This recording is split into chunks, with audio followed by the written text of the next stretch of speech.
So this one, it was a couple of days ago, and a few people, myself included, we heard this a long time ago, but again, it's supposedly come out that Warner Brothers reportedly pressured AH to leave Aquaman 2 during the trial last year. And with that, we were hearing that she wanted to go, and she was like, no, I'm not leaving. You're going to have to fire me. And they were like, oh, we can't fire you. Again, Warner Brothers were probably thinking, oh, that'd be even worse PR. We're getting rid of a supposed victim who's in the middle of a DV case, even though they weren't, because it won against her. So they could have just fired her there and then. But they needed a proper way to get her out of her contract. So if you thought the next courtroom battle between Johnny Depp and AH being pushed to 2022 would do anything to dampen the relentless churning of rumours and speculation surrounding the immediate future of both stars, God damn it, Scott Campbell, put a fucking comma in there, then you'd be dead wrong. If anything, the volume of conflicting reports has only increased, making it harder than ever to separate fact from fiction. In the last week alone, we've heard that Amber has been fired from Aquaman 2 for failing a physical exam, with Emilia Clarke signed on as her replacement. Then we report that Heard is still on board and the studio is already in the process of rewriting and cutting many of his scenes in the script in an attempt to do some preemptive damage control. As for Depp, he's allegedly still trying to get his ex-wife booted from the production. Again, it's not him. They all like to say this to make Johnny Depp look like the bad guy. And to be honest with you, I can understand why. They want to get these clicks in. The ones who are supporting Amber, they would like to say anything just for this to happen. And they're like, oh yeah, Johnny Depp's the one who's trying to do it. He's trying to do it, not anyone else. It's like, no, Johnny Depp doesn't care about it. He just wants her to get her due. Because what she has said is absolutely wrong. Although the former Pirates of the Caribbean star has been maintaining a low public profile over the last few months, not only that, but insider Daniel Rickman, again, Daniel Rickman seems to be getting everything, and he does all this through his Patreon account where, again, you have to pay for it, and it's like, yeah, I'm not going to pay for something when I can just get it on some other thing. He is now claiming that the Warner Brothers hierarchy were pressuring her to drop out of Aquaman 2 during the most recent trial, the one that culminated in the studio essentially forcing Depp to quit, much to the ire of his supporters. So basically, they went to her first, she was like, no, I'm not going to. They went to Depp, and Depp probably thought, you know what, I'm going to get paid 15 to 20 mil for not even working. Okay. Of course, Warner Brothers didn't and still don't have any legal grounds on which to give her the marching order, but you can guarantee there's some concern behind the scenes, after the next legal sparring was delayed.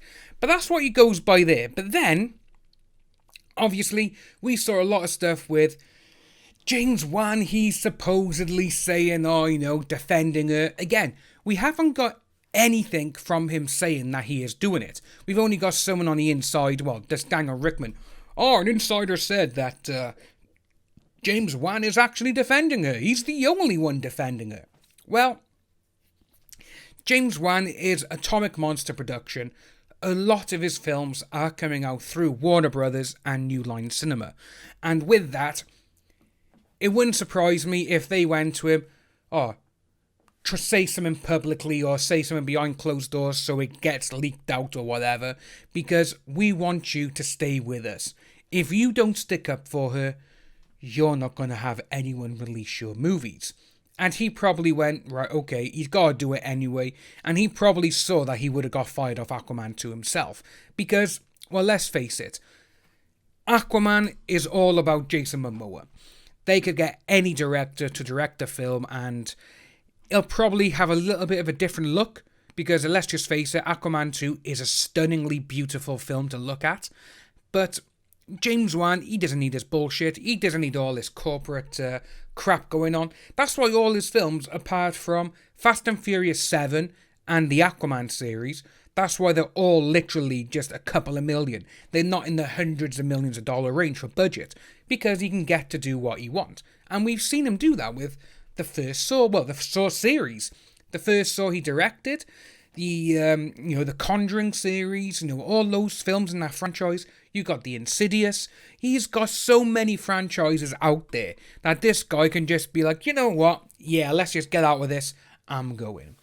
Thank you, Lena, for the super chat with a fist bump. Thank you ever so much. And a fist bump back to you. And personally, I do think they said, if you don't do this, you're gone.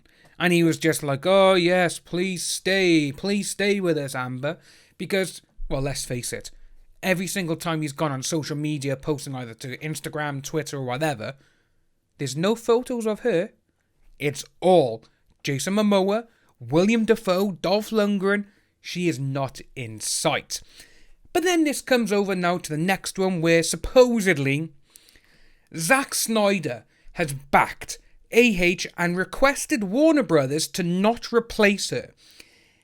This is where I have a huge problem with this one, because at this moment in time, Warner Brothers are trying to get rid of Zack Snyder. They're trying to get rid of him. And if they don't want his Justice League because that's all HBO Max. Warner Brothers supposedly just said to him, oh, just put out your rough cut of Justice League. It doesn't care. And when you think of it like that, it's like, whoa, they don't want Zack Snyder. The guy they trusted, basically the DC Extended Universe with, to be the shepherd, and he was. And when he was there, Man of Steel is a fantastic Superman film. Batman vs. Superman. To be honest with you, I wish they did Man of Steel 2, though, instead. And I actually enjoyed the very first Wonder Woman film, which he wrote the story for, and he had a lot of handing in. Because you could tell the difference between the first film and the second. The second is set in the 80s, and it is just so much day glow. It looks like a Joel Schumacher Batman film.